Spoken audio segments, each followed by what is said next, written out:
डीमार्टमध्ये आज फसलो असतो बरं का. नमस्कार, मी तेजा. तर घरी बरंच साहित्य भरायचं होतं, पण अकॅडमीच्या शेड्यूलमुळं टाईमच मिळत नव्हता. मग काल अकॅडमीवरून आल्यावर आम्ही रात्री 9ला निघालो. आल्या आल्या या लगेच कुठे निघाल्या म्हणून बबडी केविलवाण्या चेहऱ्यानं बघत होती. मग तुला खाऊ आणतो असं सांगून आम्ही जायला निघालो. गेल्या गेल्या बॅग लॉकरला ठेवली आणि डीमार्ट बंद होत असल्यानं पटपट खरेदीला सुरुवात केली. आम्ही नेहमी काळ्या गुळाचे क्यूब घेतो, पण यावेळी तो सापडतच नव्हता. शेवटी दीदीने साधाच घेतला, पण मी खूप शोधल्यावर एकदम खाली मला काळा गुळ सापडला. डीमार्टमध्ये जरा शोधाशोध केली तरच सगळं सापडते बरं का. गर्दी खूप असल्यानं मी आमची ट्रॉली घेऊन एके ठिकाणी थांबले आणि दीदीत सगळं साहित्य आणू लागली. इथे आपले फॉलोअर्स पण भेटत होते. किराणा भरून झाल्यावर बाकी गोष्टी घ्यायला मी दीदीच्या मागे मागे फिरत होते. मग मी आपलं सटरपटर घ्यायला सुरुवात केली. त्यानंतर आम्ही गेलो वरच्या फ्लोअरला बबडीसाठी कपडे घ्यायला.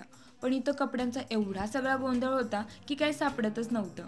सगळं साहित्य घेतलं, पण अजून काय राहिलंय का हे दीदी कॉल करून जिजूंना विचारत होती.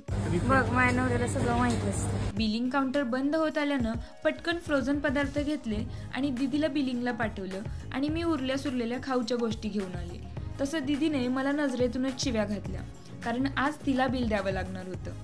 यांचं काय लवकर संपणार नाही, माझं किंडर जॉयचं तेवढं बिल करा म्हणून हे बारकं मध्येच घुसलं. घेताना तर आम्ही भरपूर वस्तू घेतल्या, पण त्या घरापर्यंत आणायला आमची पार हालत झाली आणि आल्या आल्या बबडीनं लगेच तिच्या वस्तू ओळखून घेतल्या. तर असा होता माझा आजचा दिवस.